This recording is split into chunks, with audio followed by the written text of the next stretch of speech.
نبی الکریم صلی اللہ تعالی علیہ وسلم۔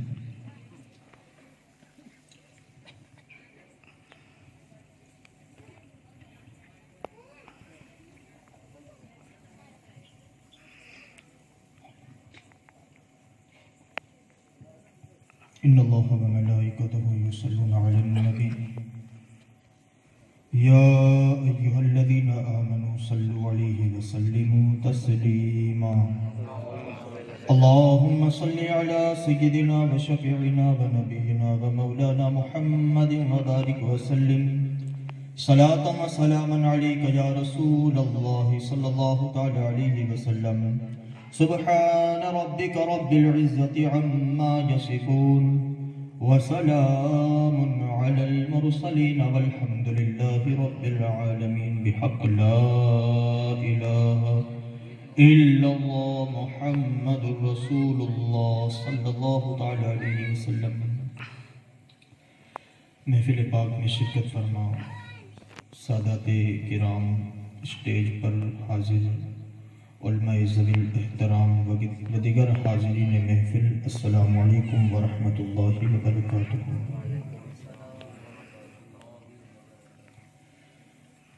الحمدللہ الحمدللہ رب العالمین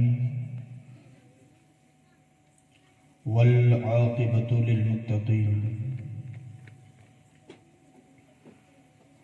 الصلاة والسلام على سید الانبیاء والمرسلین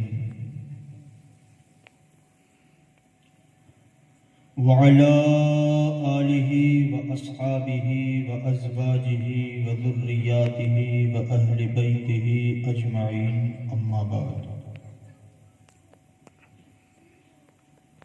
فأعوذ باللہ من الشیطان الرجیم، بسم اللہ الرحمن الرحیم۔ الا بذکر اللہ تطمئن القلوب، صدق اللہ۔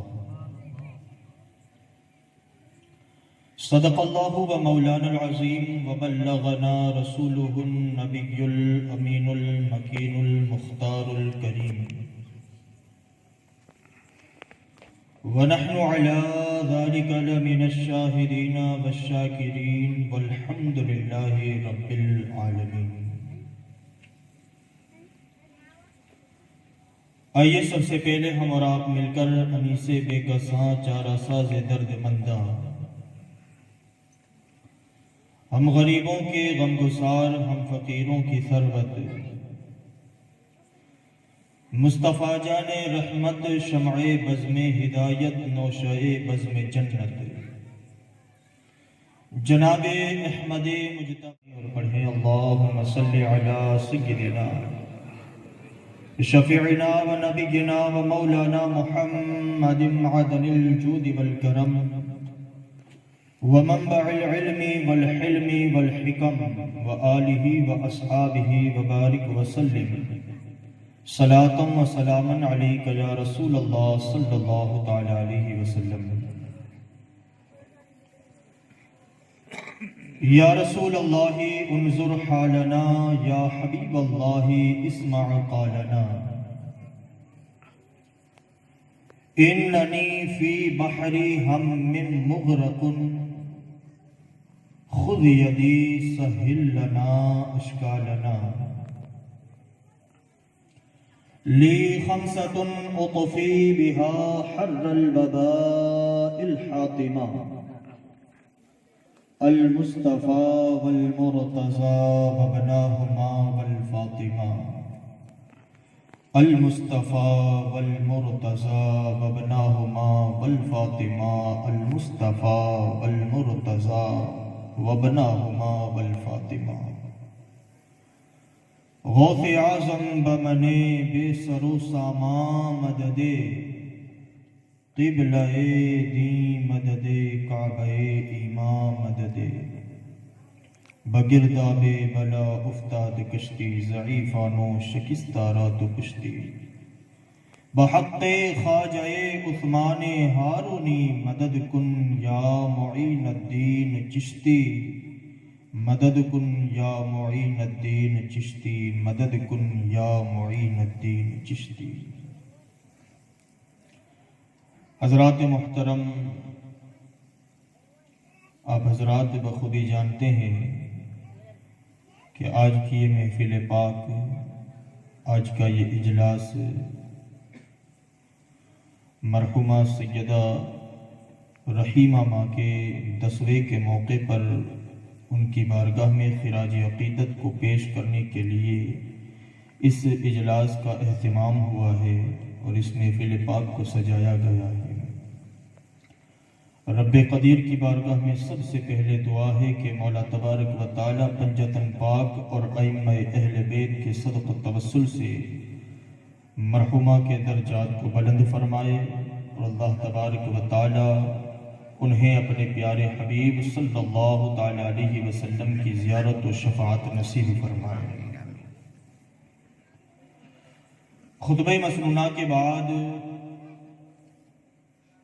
قرآن مجید فرقان حمید کی ایک بڑی ہی مشہور اور معروف آیت مبارکہ کو تلاوت کرنے کا شرف حاصل کیا ہے۔ رب کائنات ارشاد فرماتا ہے الا بذکر اللہ تطمئن القلوب،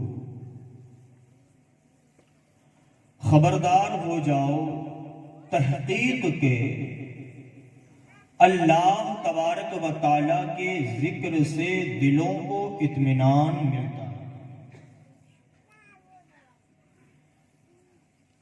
دنیا کے اندر رب کائنات نے جب انسان کو بنایا، جب انسان کی تخلیق کی گئی، انسان کو رب کائنات نے جب پیدا فرمایا تو انسان کو رب کائنات نے 2 چیزوں کا مجموعہ بنا کر اس دنیا کے اندر پیدا فرمایا۔ ان میں سے ایک انسان کا جسم اور دوسری انسان کی روح۔ جسم اور روح کے ملاپ کو، جسم اور روح کے مجموعے کو انسان کہا جاتا ہے۔ اگر صرف جسم ہو روح نہ ہو تو ہم اسے زندہ انسان سمجھتے ہیں، اور صرف روح ہو اور جسم نہ ہو تب بھی اسے انسان نہیں سمجھا جا سکتا۔ روح اور جسم کے مجموعے کو انسان کہا جاتا ہے۔ ان دونوں چیزوں سے اللہ تبارک و تعالیٰ نے انسان کی تخلیق فرمائی۔ انسان کو اللہ رب العزت نے پیدا فرمایا۔ انسان کو رب کائنات نے اس دنیا کے اندر، اس انسان کو اس دنیا کے اندر پیدا فرمایا۔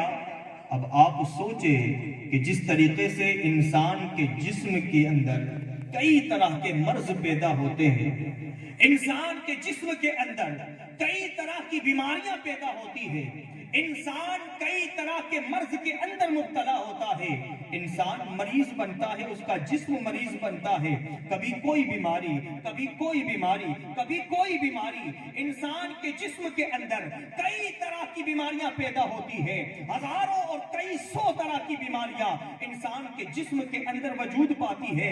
لیکن آپ دیکھیں انسان کے جسم کی جو بیماری ہے نا، وہ ڈاکٹروں کی دوائیوں کے ذریعے سے اس جسم کی بیماریوں کو ٹھیک کیا جا سکتا ہے۔ اگر کسی کے سر کے اندر کوئی مرض لاحق ہو چکا ہے، اگر وہ سر کے درد کی دوا لینے گیا تو ڈاکٹر دوائی دے گا نا، اس کا یہ مرض اس دوائی کے ذریعے سے ٹھیک ہو سکتا ہے۔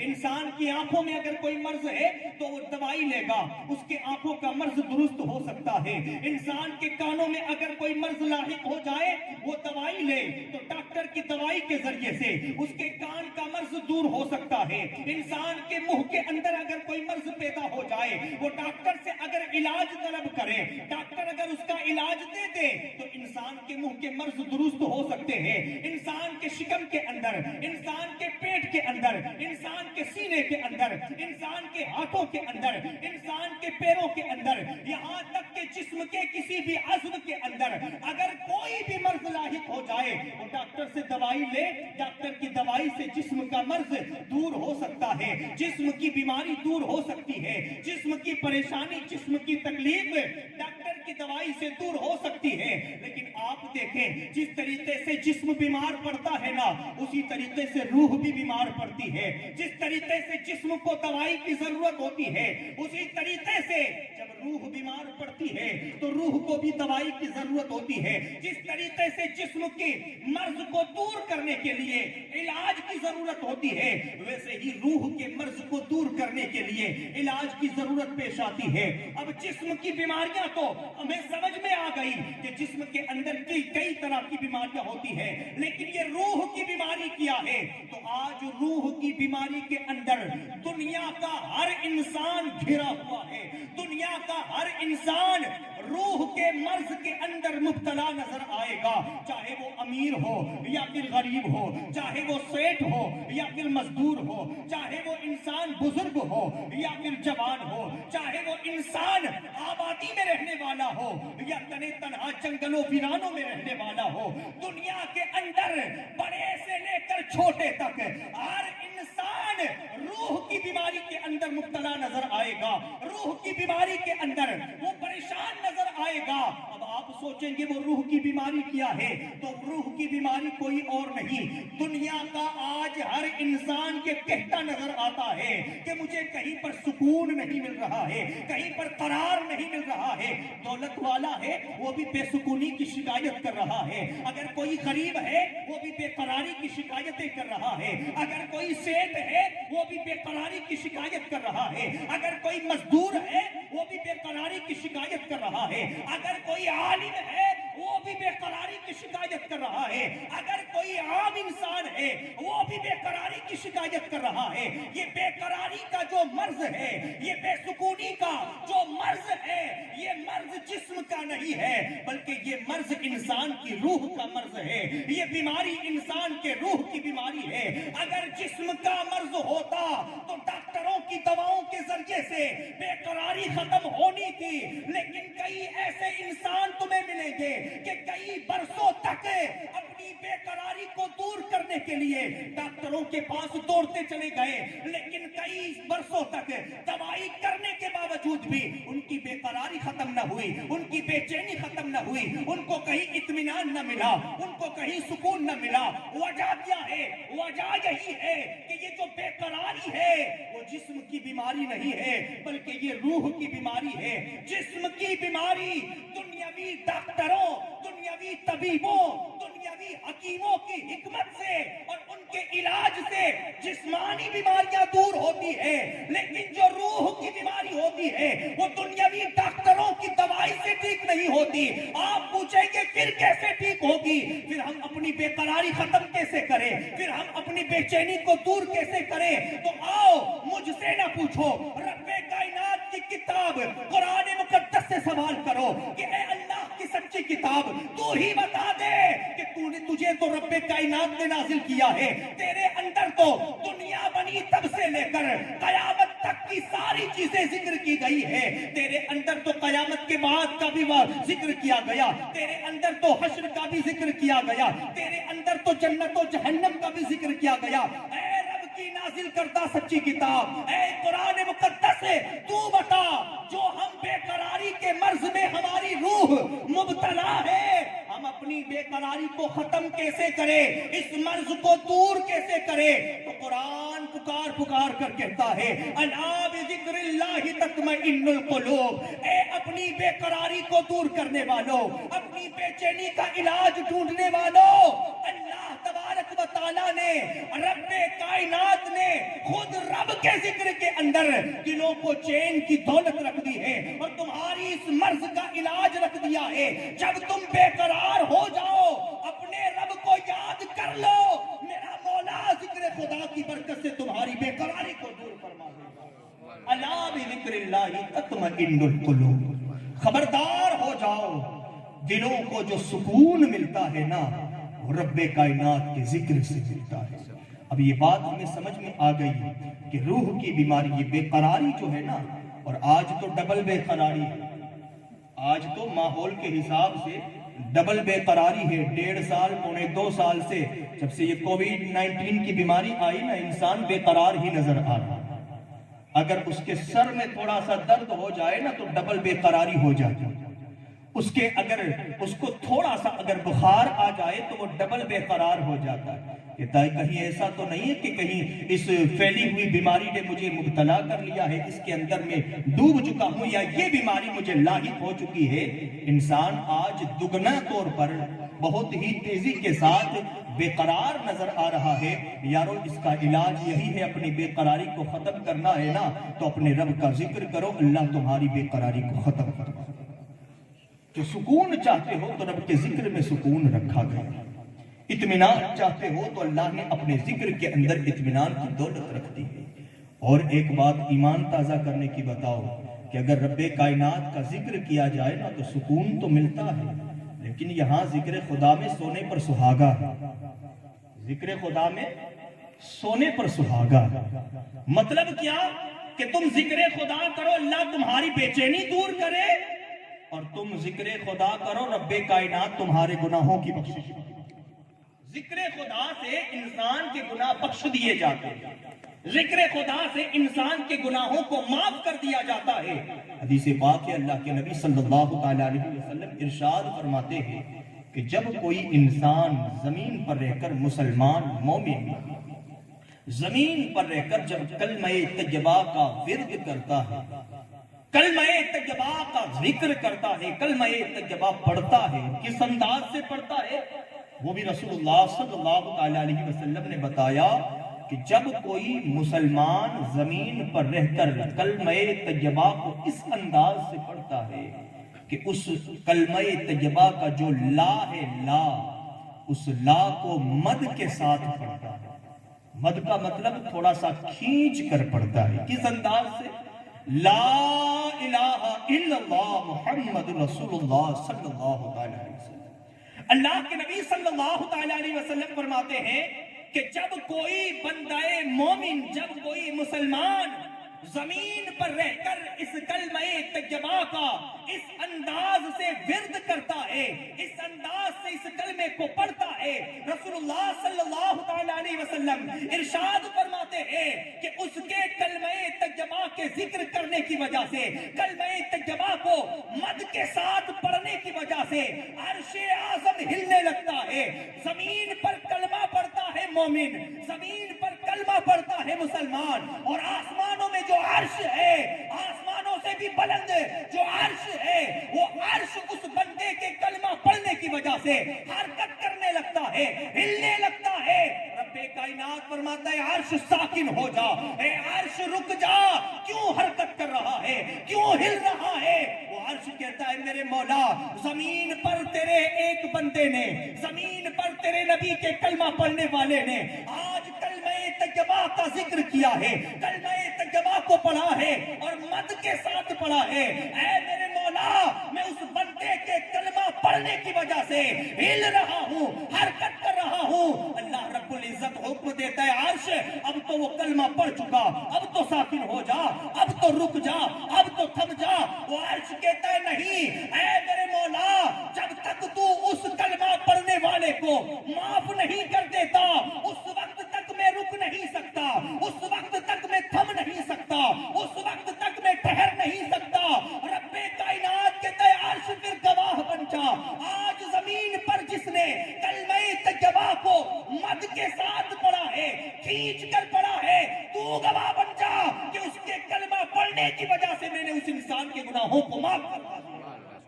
سونے پر سہاگا ہے، ذکر خدا کرو بے چینیاں دور ہوتی ہیں، اور ذکر خدا کرو گناہوں کی بخششیں ہوتی ہیں۔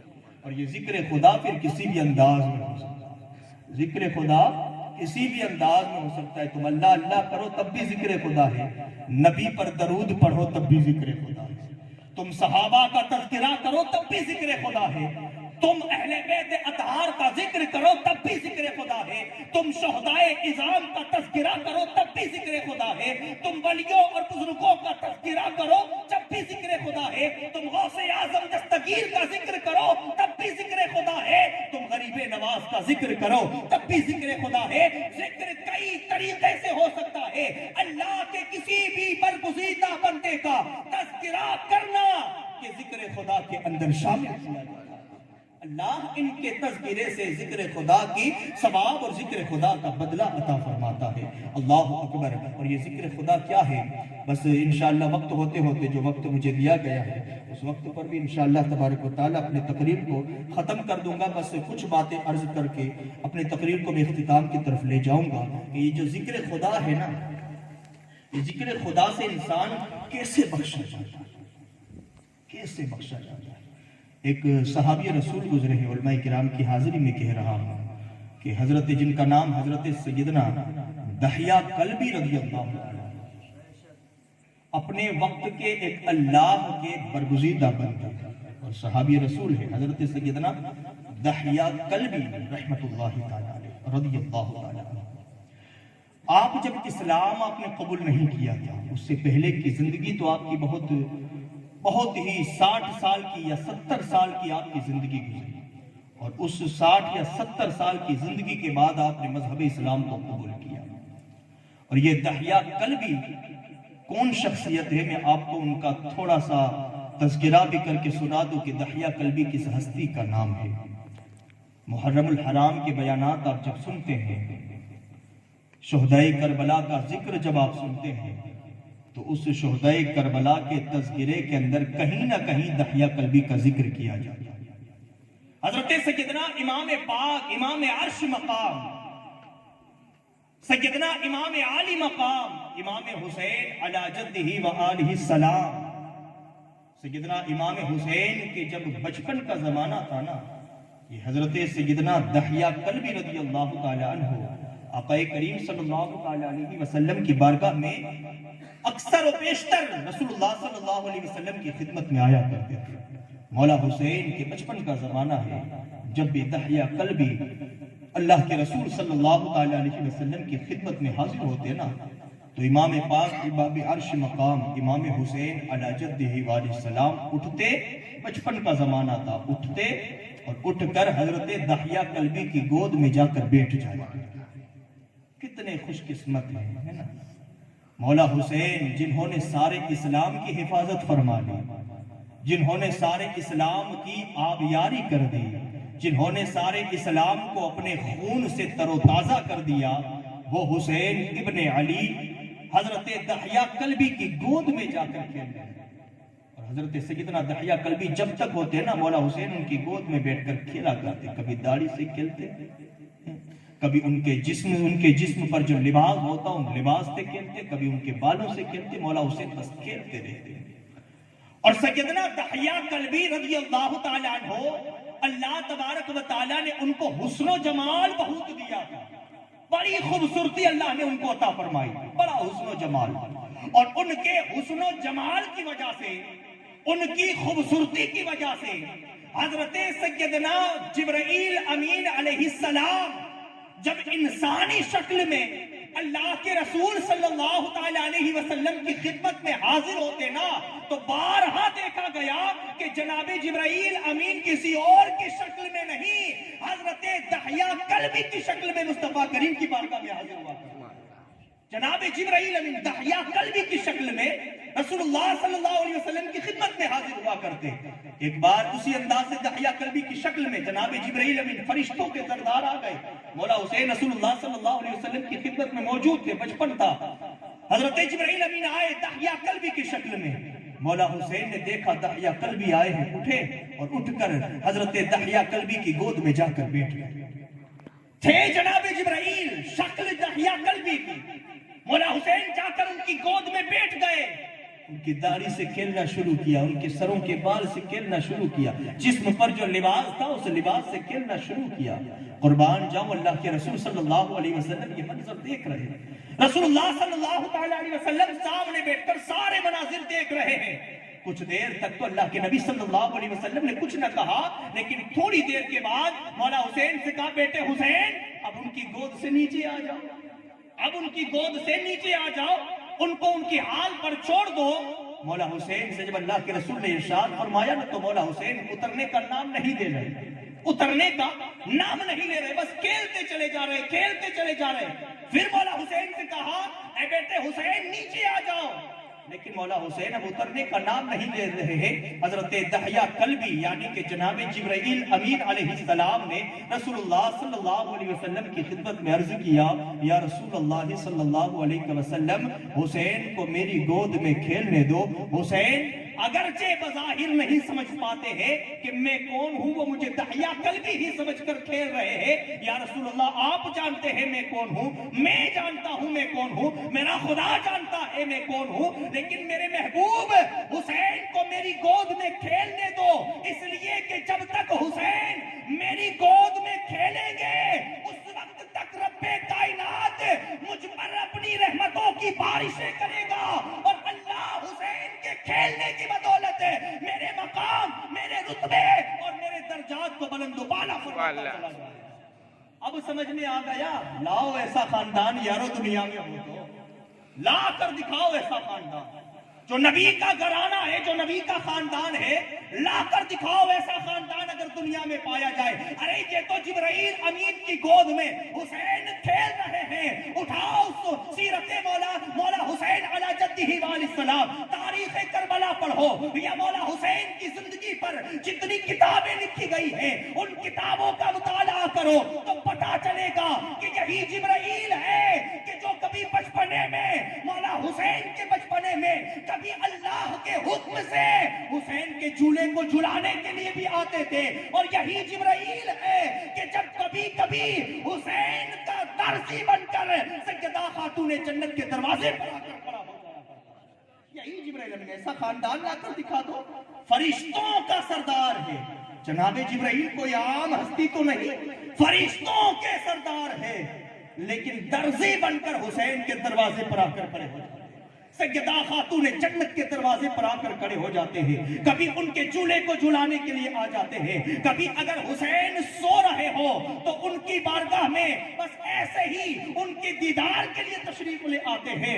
یہ شان اہل بیت اطہار کے خاندان کی ہے، یہ مقام سیدہ فاطمہ الزہرا کے اولاد کا ہے، یہ منصب و رتبہ اللہ تبارک و تعالیٰ نے ان کو عطا کیا ہے۔ اللہ اکبر، دنیا کے اندر کسی خاندان کو وہ مقام وہ رتبہ نہیں دیا گیا جو مقام اور جو رتبہ اللہ تبارک و تعالیٰ نے خاندان مصطفیٰ کو عطا کیا ہے، رسول اللہ صلی اللہ علیہ وسلم کی اہل بیت کو عطا کیا ہے، نبی کے گھر والوں کو عطا کیا ہے۔ جو رتبہ ان کو دیا گیا وہ رتبہ کسی اور کو نہیں دیا گیا، اسی لیے سرکار امام احمد رضا، سرکار اعلیٰ حضرت عظیم البرکت مجدد دین و ملت الشاہ امام احمد رضا خان فاضل بریلوی ارشاد فرماتے ہیں، ان سے جب پوچھا گیا کہ سجدوں کا ادب کب تک کیا جائے، سجدوں کی تعظیم کب تک کی جائے، وہ بے نمازی ہو کیا ان کا ادب کیا جائے، وہ داڑھی منڈاتے ہو کیا ان کا ادب کیا جائے، وہ گالی گلوچ نکالتے ہو کیا ان کی تعظیم کی جائے، وہ جھوٹ بولتے ہو کیا ان کی تعظیم کی جائے، وہ سب کچھ کرتے ہو اس کے باوجود بھی کیا ان کی تعظیم کی جائے؟ تو اعلیٰ حضرت نے جواب دیا، بڑا پیارا جواب دیا، کہا سجدوں کا ادب کیا جاتا ہے نا، ان کے نماز کی وجہ سے نہیں کیا جاتا، ان کے روزوں کی وجہ سے نہیں کیا جا سکتا، ان کے عمل کی بنیاد پر نہیں کیا جاتا، ان کی جو تعظیم کی جاتی ہے وہ خون مصطفیٰ کی وجہ سے کی جاتی ہے۔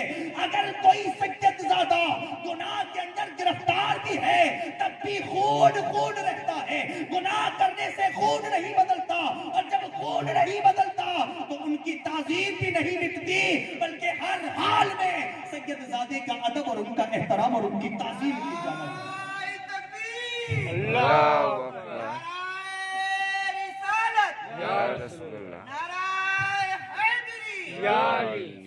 اب دکھاؤ ایسا خاندان، اور یہ سیدوں کے بابا ہے نا، علماء کرام کی حاضری ہے کہ مولا کائنات مولا علی مشکل کشا کرم اللہ تعالی وجہ الکریم، جانتے ہیں اللہ کے رسول نے کیا منصب عطا کیا؟ رسول اللہ صلی اللہ تعالی علیہ وسلم نے خود ارشاد فرمایا کہ میرے اور علی کے علاوہ حالت جنابت میں کوئی بھی انسان مسجد میں نہیں جا سکتا، دنیا کا کوئی بھی انسان جو جنبی ہو، حالت جنابت کے اندر ہو، پردے کی حیا میں الفاظ کہہ رہا ہوں، اگر آپ سمجھ سکتے ہیں تو اچھی بات ہے کہ حالت جنابت ناپاکی کی حالت میں بھی کوئی بھی انسان مسجد کے اندر داخل نہیں ہو سکتا لیکن اگر علی حالت جنابت میں بھی ہونا تب بھی وہ مسجد میں داخل ہو. وجہ کیا ہے؟ یہ سیدوں کے بابا کو یہ مقام یہ رتبہ دینے کی وجہ کیا ہے؟ کیونکہ قرآن کہتا ہے انما یرید اللہ لیذھب عنکم الرجس اہل البیت ویطہرکم تطہیرا. بے شک تمہارا خدا تو یہی چاہتا ہے کہ اہل بیت اطہار سے ہر ناپاکی ہر گندگی کو دور فرما کر ان کو پاک صاف ستھرا فرما دے. علی جو ہے نا وہ پاک ہے پاک ہے پاک ہے. اسی لیے تو نبی نے کہا کہ حالت جنابت میں بھی علی مسجد کے اندر داخل ہو سکتا ہے. یہ مقام اب لا کر دکھا دو ایسا خاندان. دنیا ڈھونڈ رہی ہے چراغ روشن کر کے شمع روشن کر کے. اگر ڈھونڈو گے نا ارے شمع تو چھوڑو آسمان کے سورج کو بھی لا کر دنیا میں ڈھونڈو گے نا تب بھی یہ اہل بیت جیسا خاندان تمہیں کہیں نظر نہیں. وہ مقام رب کائنات نے نبی کے گھر والوں کو عطا فرمایا ہے. سیدہ ماں فاطمۃ الزہرا کی اولادوں کو عطا فرمایا ہے. یہ رتبہ اللہ رب العزت نے ان کو عطا فرمایا ہے. بات بہت دور نکل گئی. میں عرض کر رہا تھا کہ مولا حسین حضرت دحیہ کلبی کی گود میں اکثر و بیشتر کھیلا کرتے تھے. اکثر و بیشتر جب بھی آتے نا ان کی داڑھی سے کھیلنا شروع کرتے ان کے بالوں سے کھیلنا شروع کرتے. یہ شان حضرت دحیہ کلبی رضی اللہ تعالیٰ عنہ کی ہے. لیکن سرکار سیدنا دحیہ کلبی جو تھے نا اسلام لانے سے پہلے آپ 70 قبیلوں کے سردار تھے. دحیہ کلبی 70 قبیلوں کے سردار. رسول اللہ صلی اللہ تعالیٰ علیہ وسلم بارہا رب کائنات کی بارگاہ میں دعا کرتے تھے کہ میرے مولا میرے پروردگار دحیہ کلبی کو اسلام کی دولت عطا. نبی کی دعا تو آپ سبھی جانتے ہیں کہ نبی کی دعا میں کتنا اثر ہوتا ہے, کتنی تاثیر ہوتی ہے, کتنی جلدی رب کائنات ان کی دعاؤں کو قبول کر لیتا ہے. اعلیٰ حضرت کہتے ہیں نا اجابت کا صحرا عنایت کا جوڑا دلہن بن کے نکلی دعائے محمد. اجابت نے جھک کر گلے سے لگایا بڑی ناز سے جب دعائے. نبی کی دعا یہ ہے کہ اللہ کے نبی ہاتھ اٹھائے لفظوں کو حرکت دے, زبان کو لبوں کو حرکت دے, زبان کو حرکت دے اور آپ کے لبوں سے آپ کے الفاظ نکلتے ہیں. قبولیت خود آگے بڑھ کر مصطفیٰ کریم کی دعا کو صحرا پہنا. اجابت کا جوڑا عنایت کا صحرا دلہن بن کے نکلی دعائے محمد.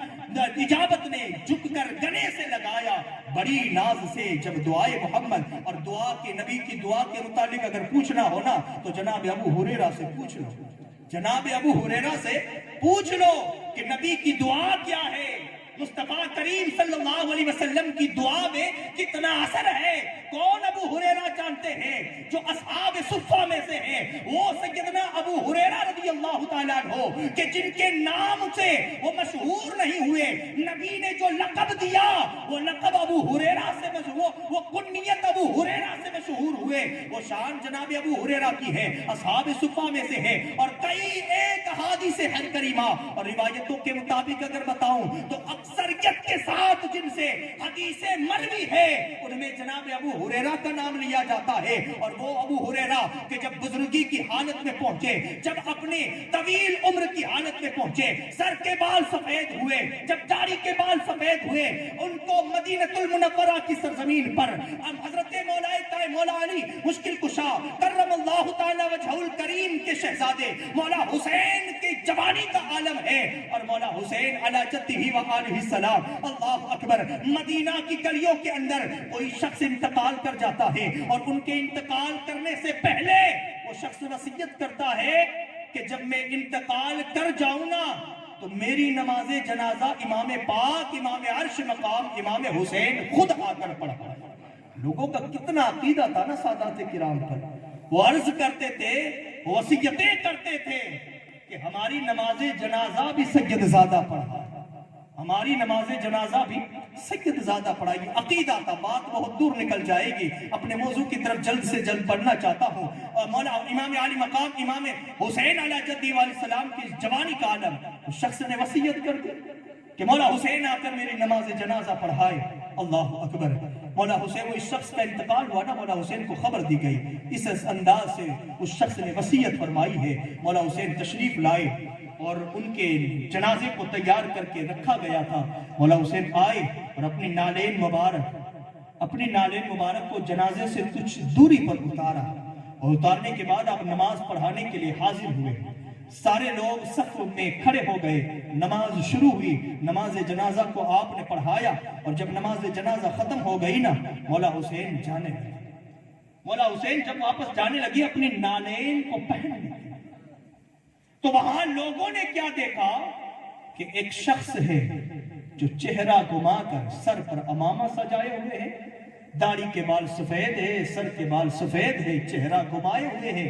حسین کی جوتیوں کو, حسین کے نالین کو اپنے ہاتھوں میں اٹھا کر اپنے امامِ شریف کا جو شملہ ہوتا ہے نا, اس شملے سے مولا حسین کے نالین کو صاف کر رہا. مولا حسین کے نالین مبارک کو صاف کر رہا ہے. جو مٹی لگ چکی ہے نا, اس مٹی کو اپنے امامے کے شملے سے صاف کر رہا ہے. لوگ حیران ہیں, سوچ میں ہے, فکر میں ہے کہ کیا اس شخص کو اتنا معلوم نہیں ہے کہ امامے کا منصب کیا ہے, امامے کی فضیلت کیا ہے, امامہ شریف کی افضلیت کیا ہے. اس کے باوجود بھی یہ شخص حسین کے نالین کو اپنے امامہ شریف کے شملے سے صاف کر رہا ہے. کیا اسے معلوم نہیں ہے کہ امامے کی افضلیت اور فضیلت کیا ہے؟ یہ ایسا کام کیوں کرتا ہے؟ اگر حسین کی نالین صاف کرنی تھی تو کوئی رومال لے لیتا, کوئی کپڑا لے لیتا, حسین کی نالین کو اس سے صاف کر دیتا. لوگ اس سوچ میں ڈوبے ہوئے تھے کہ اچانک وہ شخص کھڑا ہوا اور جب اپنے چہرے کو گھمایا نا, تو جتنے لوگ فکر کر رہے تھے, سوچ میں تھے نا, وہ سارے لوگوں کے پیروں کے نیچے سے زمین کھسک گئی. پوچھا گیا کیوں, کیا وجہ تھی؟ کہا وہ امام شریف کے شملے سے جو حسین کی نالین کی مٹی کو صاف کر رہا تھا نا, وہ کوئی اور نہیں بلکہ وہ خود حضرت جناب ابو ہریرہ رضی اللہ تعالیٰ عنہ. وہ صاحب یہ رسول نہیں جانتے تھے ابو ہریرہ کہ امامہ شریف کی فضیلت کیا ہے. لوگوں نے کہا ابو ہریرہ سے, اے ابو ہریرہ, آپ اپنے امامہ شریف کے شملے سے حسین کی نالین صاف کر رہے ہیں, امامہ شریف کے شملے سے. کیا آپ کو نہیں معلوم کہ اس کی فضیلت کیا ہے, اس کی افضلیت کیا ہے؟ جانتے ابو ہریرہ نے جواب کیا دیا؟ جواب دیا, لوگوں, حسین کی فضیلت, حسین کی افضلیت, حسین کا مقام, حسین کا منصب, حسین کا رتبہ, حسین کے مناقب جو میں نے ان کے نانا مصطفیٰ سے سنے ہیں, اگر تم سن لیتے نا تو پھر تمہارا حال یہ ہوتا کہ تم مولا حسین کو زمین پر قدم نہ رکھنے دیتے بلکہ اپنے کاندھوں پر اٹھا کر مدینہ کی گلیوں میں پھرتے. یہ مقام جناب مولا حسین کا ہے اور اہل بیت اطہار کا ہے. عرض کر رہا تھا وہ ابو ہریرہ, نبی کی دعا کے متعلق اگر سننا ہے تو ابو ہریرہ سے پوچھو کہ مصطفیٰ کی دعا میں اثر کیا ہے, نبی کی دعا میں تاثیر کیا ہے. ایک دن پریشانی کے آثار جناب ابو ہریرہ کے چہرے پر ہے. رسول اللہ صلی اللہ علیہ وسلم کی خدمت میں حاضر ہوئے اور آ کر عرض کیا, یا رسول اللہ صلی اللہ علیہ وسلم, آج بڑا پریشان ہو. نبی نے پوچھا, بتاؤ ابو ہریرہ, کیوں پریشان ہو, کیوں حیران ہو, یہ افسردگی کیوں ہے, یہ پریشانی کیوں ہے؟ جناب ابو ہریرہ کہتے ہیں, یا رسول اللہ صلی اللہ علیہ وسلم, سارا دن آپ کی خدمت میں حاضر رہتا ہوں اور جب واپس پلٹ کر اپنے گھر جاتا ہوں نا تو گھر میں بس میری ایک ماں ہے. اس ماں نے اب تک آپ کا کلمہ نہیں پڑھا ہے, اب تک وہ آپ پر ایمان نہیں لائی ہے, اب تک اس نے اسلام قبول نہیں کیا ہے. جب آپ کی بارگاہ سے رات کے وقت اپنے گھر جاتا ہوں تو مجھے آپ کا تذکرہ کرنے کا بڑا دل کرتا ہے, بڑا من کرتا ہے کہ میں آج آپ کی بارگاہ سے جو بھی سنا ہے, جو بھی دیکھا ہے, ساری باتیں میں لوگوں کو بتاؤں, سارے تذکرے میں لوگوں کے درمیان کروں. لیکن کس کے آگے کروں؟ گھر میں ماں کے علاوہ کوئی بھی نہیں ہے اور اس ماں نے بھی اب آپ کا کلمہ نہیں پڑھا.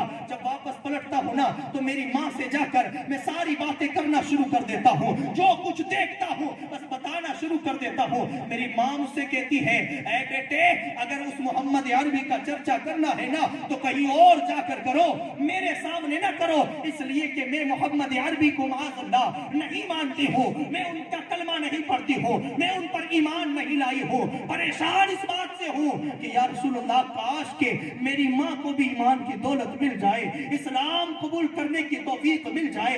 اللہ کے نبی نے پوچھا, ابو ہریرہ بتاؤ کیا کرنا چاہتے ہو؟ کہا, یا رسول اللہ, دعا کر دیجئے, دعا کر دیجئے اللہ میری ماں کو ایمان عطا کر دے, ایمان کی دولت عطا کر دے. رسول اللہ صلی اللہ علیہ وسلم نے اپنے ہاتھ اٹھائے, یہاں نبی کے ہاتھ اٹھے, وہاں ابو ہریرہ اٹھ گئے. نبی کے ہاتھ اٹھے، وہاں ابو ہریرہ اٹھے، اور اٹھنے کے بعد اللہ کے رسول نے دعا کرنا شروع کیا۔ ابو ہریرہ نبی کے حجرہ مبارکہ سے نکلے، مدینہ کی گلیوں کے اندر دوڑتے چلے جا رہے ہیں۔ راستے میں کسی نے پوچھ لیا، ابو ہریرہ روزانہ تو آہستہ سے چل کر نکلتے ہو، آج اتنی تیزی کے ساتھ بھاگ کر کیوں جا رہے ہو، دوڑ کر کیوں جا رہے ہو؟ جانتے ابو ہریرہ کا جواب کیا تھا؟ ابو ہریرہ نے جواب دیا، لوگوں روزانہ تو بس ایسے ہی گھر پہنچنا ہوتا ہے، اسی لیے آہستہ جاتا ہوں، آج صرف گھر نہیں پہنچنا، دیکھنا یہ ہے نبی کی دعا گھر پہلے پہنچتی ہے یا ابو ہریرہ پہلے پہنچتا ہے، اس کو دیکھنے کے لیے دوڑ کر جا رہا ہوں۔ ابو ہریرہ دوڑ کر گھر پہنچے، دروازے کو دستک دی، اندر سے پانی کے بہنے کی آواز آ رہی تھی۔ کسی ماں نے پوچھا کون ہے؟ کہا میں آپ کا بیٹا ہوں۔ کہا بیٹے انتظار کرو، میں غسل کر رہی ہوں، ابھی دروازہ کھولتی ہوں۔ ابو ہریرہ کہتے ہیں میں سمجھ گیا میری ماں کی بولی سے، میری ماں کی گفتار سے، میری ماں کے بولنے کے انداز سے، ابو ہریرہ کہتے ہیں میں سمجھ گیا کہ ابو ہریرہ تو لیٹ ہو گیا، نبی کی دعا نے تو تیرے گھر کی دہلیز کو دستک دے دی، نبی کی دعا نے تیرے گھر کی دہلیز کو دستک دے دی ہے، اب تو بعد میں آیا ہے، نبی کی دعا پہلے آئی ہے۔ دروازہ کھولا، ابو ہریرہ نے پوچھا ماں کیا حال ہے؟ کہا بیٹے جس نبی کا تو کلمہ پڑھ چکا نا، آج میں نے بھی اس نبی کا کلمہ پڑھ کر اسلام کو قبول فرما لیا۔ یہ دعا مصطفیٰ کی ہے، یہ دعا رسول اللہ صلی اللہ علیہ وسلم کی ہے۔ تو عرض کر رہا تھا کہ حضرت دحیہ کلبی کے حق میں نبی بارہا دعا کرتے تھے کہ اللہ دحیہ کلبی کو اسلام کی دولت عطا کر، ایمان کی دولت عطا کر۔ ایک دن فجر کی نماز پڑھ کر رسول اللہ صلی اللہ علیہ وسلم مسجد ہی کے اندر بیٹھے ہوئے ہیں کہ جناب جبرائیل امین علیہ السلام حاضر خدمت ہوئے اور آ کر عرض کیا یا رسول اللہ صلی اللہ علیہ وسلم، اللہ تبارک و تعالی آپ پر سلام بھیجتا ہے اور حکم دیتا ہے کہ آپ تیاری کر لو، اس لیے کہ دحیہ آ رہا ہے اور ایسے ہی نہیں آ رہا، آج دحیہ کلبی اسلام قبول کرنے کے لیے آپ کی بارگاہ میں آ رہا ہے۔ اللہ کے نبی کی بارگاہ میں جناب جبرائیل نے یہ خبر پہنچائی، تھوڑی دیر ہوئی نا، دحیہ کلبی تشریف لائے، اور جیسے ہی تشریف لائے اللہ کے رسول صلی اللہ علیہ وسلم کے پاس ایک چادر مبارکہ تھی، میرے مصطفیٰ نے وہ چادر دحیہ کلبی کے لیے بچھا دی، چادر کو بچھا دیا اور دحیہ کلبی کا استقبال کیا اور ان سے کہا کہ آؤ میری چادر پر بیٹھ جاؤ۔ حضرت دحیہ کلبی جب قریب آئے نا تو ادب کے ساتھ اس چادر مبارک کو اٹھایا، اس کو سلیقہ کیا، اپنے سر پر رکھا، ہونٹوں سے بوسہ دیا اور عرض کیا یا رسول اللہ میری یہ اوقات نہیں ہے، میری اوقات نہیں ہے کہ نبیوں کے امام کی چادر پر میں بیٹھ جاؤں، یا رسول اللہ اپنی چادر آپ سنبھالیے، بس مجھے آپ یہ بتا دیجئے کہ اسلام قبول کرنے کے لیے مجھے کیا کرنا پڑے گا۔ رسول اللہ صلی اللہ علیہ وسلم نے ارشاد فرمایا اے دحیہ کچھ نہیں، بس جو میں پڑھتا ہوں تم بھی پڑھ لو۔ اللہ کے رسول نے پڑھانا شروع کیا، اشہد ان لا الہ الا اللہ واشہد ان محمدا عبدہ ورسولہ۔ یہاں پر دحیہ کلبی نے وہ کلمہ پڑھا اور کلمہ پڑھ کر اسلام کو قبول کیا۔ جب کلمہ پڑھ چکے نا تو دحیہ کلبی رونے لگے، آنکھوں سے آنسو بہانے لگے، آنکھوں سے ان کے آنسو جاری ہو گئے۔ جناب دحیہ کلبی کو روتا ہوا دیکھ کر رسول اللہ صلی اللہ علیہ وسلم حیران ہوئے کہ یار اس بندے کو تو خوش ہونا چاہیے، اس لیے کہ اسے تو اسلام کی دولت مل گئی، اسے تو ایمان کی دولت مل گئی، اس نے تو کلمہ پڑھ کر مذہب اسلام کو قبول کر لیا۔ حضرت دحیہ کلبی سے اللہ کے نبی فرماتے دحیہ کیوں رو رہے ہو؟ تمہارے رونے کی وجہ کیا ہے؟ تمہاری آنکھوں سے آنسو کیوں بہ رہے ہیں؟ کیا اسلام قبول کیا اس لیے رو رہے ہو؟ کیا ایمان لے آئے اس لیے رو رہے ہو؟ یہ تمہارا رونا کیوں ہے؟ آنکھوں سے آنسو بہانا کیوں ہے؟ آپ بتاؤ کیوں رو رہے ہو؟ دحیہ کلبی کہتے ہیں یا رسول اللہ صلی اللہ علیہ وسلم اسلام قبول کرنے کی وجہ سے نہیں رو رہا، ایمان لانے کی وجہ سے نہیں رو رہا، مجھے تو خوشی ہے کہ آج ان جھوٹے مذاہب سے نکل کر میں ایک سچے مذہب کے اندر داخل ہو چکا ہو، جھوٹے معبودوں کی عبادت سے دور ہو کر ایک خدا اور سچے خدا کی عبادت کی طرف میں پلٹ آیا ہو، مجھے تو خوشی ہے کہ مجھے تو ایمان کی دولت ملی ہے، مجھے اسلام کی دولت ملی ہے۔ اللہ کے نبی نے پوچھا دحیہ تو پھر رو کیوں رہے ہو؟ جناب دحیہ عرض کرتے ہیں یا رسول اللہ صلی اللہ علیہ وسلم، رو اس لیے رہا ہوں کہ میں سوچ رہا ہوں کہ اسلام لانے سے پہلے جو میری زندگی 70 سال کی جو میری زندگی گزری نا، اس زندگی میں نے بڑے بڑے گناہ کیے، بڑے بڑے گناہ۔ میں ایک بہت بڑا مجرم ہوں، میں ایک بہت بڑا پاپی ہوں، بہت بڑے بڑے گناہ میں نے کیے ہیں۔ میں رو اس لیے رہا ہوں کہ کیا اللہ تبارک و تعالی میرے ان گناہوں کو بھی معاف کر دے گا؟ کیا اللہ تبارک و تعالی میری ان خطاؤں کو بخش دے گا؟ کیا اللہ تبارک و تعالی میری ان غلطیوں کو معاف کر دے گا؟ رسول اللہ صلی اللہ علیہ وسلم نے پوچھا دحیہ ذرا بتا تو صحیح، تیری زندگی کے جو تو بڑے بڑے گناہ کا ذکر کر رہا ہے نا، وہ بڑے بڑے گناہ کون سے ہیں؟ بتا تو نے کون سا جرم کیا ہے، کون سے گناہ کیے ہیں؟ دحیہ کلبی اب اپنی داستان سناتے ہیں، عرض کرتے یا رسول اللہ صلی اللہ علیہ وسلم، میں نے اپنی 70 سالہ زندگی کے اندر اپنے انہی ہاتھوں سے اپنی 70 بیٹیوں کو میں نے زندہ زمین کے اندر درگور کر دیا۔ میں اپنی بیٹیوں کا قاتل ہوں، اور ایک دو نہیں، میں نے اپنی 70 بیٹیوں کو اپنے ہاتھوں سے قتل کر دیا۔ یہ میرا گناہ ہے، یہ میرا جرم ہے۔ کیا اللہ میرے ان گناہوں کو، میرے ان جرم کو، میرے اس پاپ کو معاف کر دے گا؟ رو رہا ہوں ڈر کی وجہ سے کہ کل کو خدا کے سامنے حاضر ہونا پڑا تو اپنے رب کے سامنے کیا منہ لے کر جاؤں گا، جبکہ میں اپنی ہی بیٹیوں کا قاتل ہوں، اپنی ہی بیٹیوں کا قتل کرنے والا ہوں۔ اللہ کے نبی نے پوچھا کیوں، کس لیے تو نے ان کو قتل کر دیا؟ جانتے دحیہ کلبی نے کیا کہا؟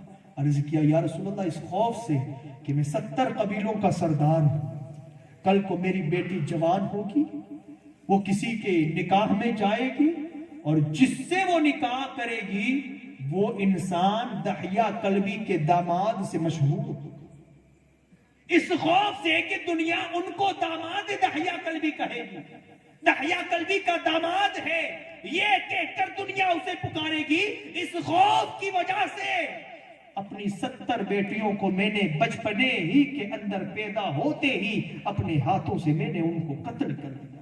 یہ میرے گناہ ہیں۔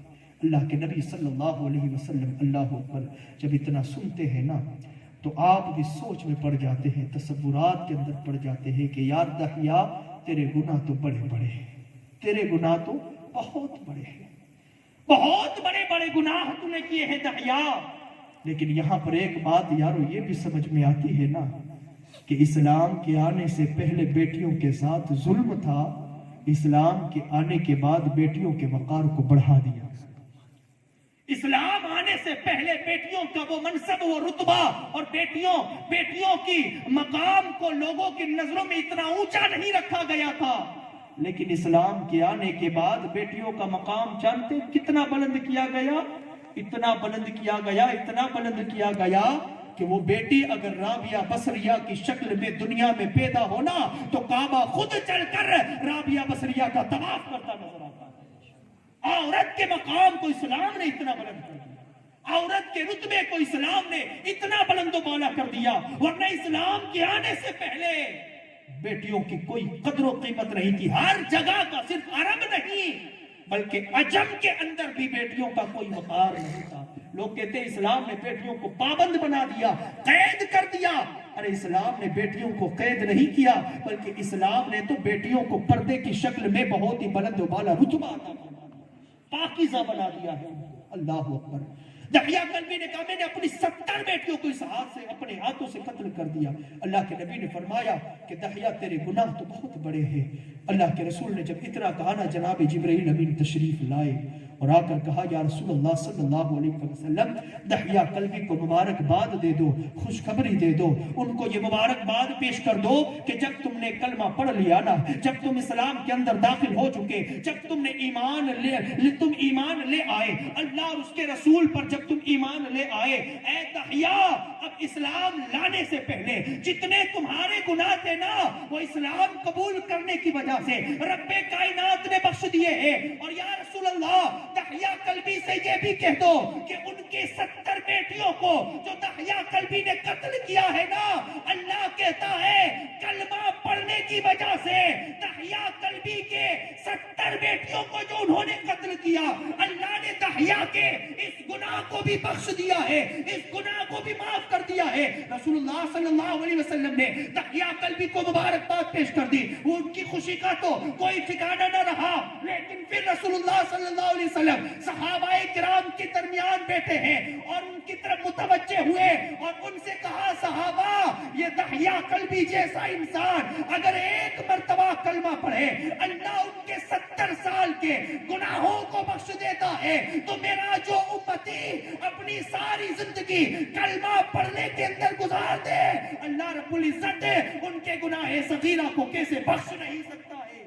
یہ الفاظ میرے مصطفیٰ کے تھے۔ اب پتا کیا چلا کہ ذکر خدا جو ہے نا، ذکر خدا جو ہے وہاں ذکر خدا سے دلوں کو اطمینان ملتا ہے، جہاں ذکر خدا سے دلوں کی بے قراری دور ہوتی ہے، وہاں ذکر خدا کی برکت سے میرا مولا انسانوں کے گناہوں کو بھی بخش دیتا ہے، انسانوں کی غلطیوں کو بھی بخش دیتا ہے، انسان کی خطاؤں کو بھی بخش دیتا ہے۔ اب اللہ نے اتنا کرم ہم پہ کر دیا ہے، تم ذکر خدا کرتے جاؤ، اپنے گناہوں کو بخشواتے چلے جاؤ۔ اللہ فرماتا ہے الا بذکر اللہ تطمئن القلوب، خبردار ہو جاؤ رب کے ذکر سے، اللہ کے ذکر سے دلوں کو اطمینان اور سکون کی دولت میسر آتی ہے۔ ساری گفتگو کا نچوڑ میں نے آپ کے سامنے رکھا، ساری گفتگو کا نچوڑ کہ تم ذکر خدا کرو دلوں کی بے قراری دور ہوگی، تم ذکر خدا کرو اللہ تمہارے گناہوں کو بخشے گا، تم ذکر خدا کرو، یہ ذکر خدا دنیا میں بھی کام آئے گا، یہ ذکر خدا قبر میں بھی کام آئے گا، یہ ذکر خدا حشر کے دن بھی کام آئے گا۔ ذکر خدا کرتے جاؤ، اپنی زندگی کو بھی سنوار لو، اپنی آخرت کو بھی سنوار لو، کیونکہ اللہ تبارک و تعالیٰ نے ذکر خدا کے اندر بہت سی برکتیں رکھی ہے، بہت سی رحمتیں رکھی ہے۔ رب کائنات کی بارگاہ میں دعا ہے کہ مولا تبارک و تعالیٰ جو کچھ میں نے عرض و معروض کیا، کہنے کے اندر کوئی خطا، کوئی لفظش، کوئی غلطی ہو گئی ہو، اپنے پیارے حبیب صلی اللہ تعالیٰ علیہ وسلم کے صدقہ توسل سے معاف فرما۔ اور یا الہ العالمین جو بھی میں نے عرض کیا ہے اس پر سب سے پہلے مجھے عمل کرنے کی توفیق عطا فرما، اس کے بعد یہاں پر جتنے بھی حاضرین ہیں مولا کریم ان تمام کو اس پر عمل پیرا ہونے کی توفیق و رفیق عطا فرما۔ یا الہ العالمین جو بھی عرض کیا ہے کہنے کے اندر کوئی خطا، کوئی لفظش، کوئی غلطی ہو گئی ہو، تیرے پیارے محبوب صلی اللہ علیہ وسلم کے صدقہ توسل سے معاف فرما۔ اور یا الہ العالمین آج کی محفل پاک مرحومہ سیدہ رحیمہ ماں کے ایصال ثواب کے لیے منعقد کی گئی ہے، مولا تبارک و تعالیٰ تیری بارگاہ میں دعا ہے کہ پنجت الپاک ائمہ اہل بیت کے صدقہ توسل سے مولا تبارک و تعالیٰ مرحومہ کے درجات کو بلند فرما۔ یا الہ العالمین ان کی قبر پر رحمتوں اور نور کی بارشوں کا نزول فرما۔ یا الہ العالمین ان کے درجات کو بلند و بالا فرما، اور ان کی محفل پاک کے اندر جو بھی لوگ حاضر آئے ہیں مولا سب کی حاضریوں کو قبول فرما، اور سب کو ایمان کی مضبوطی، ایمان کی سلامتی عطا فرما۔ وآخر دعوانا ان الحمدللہ رب العالمین۔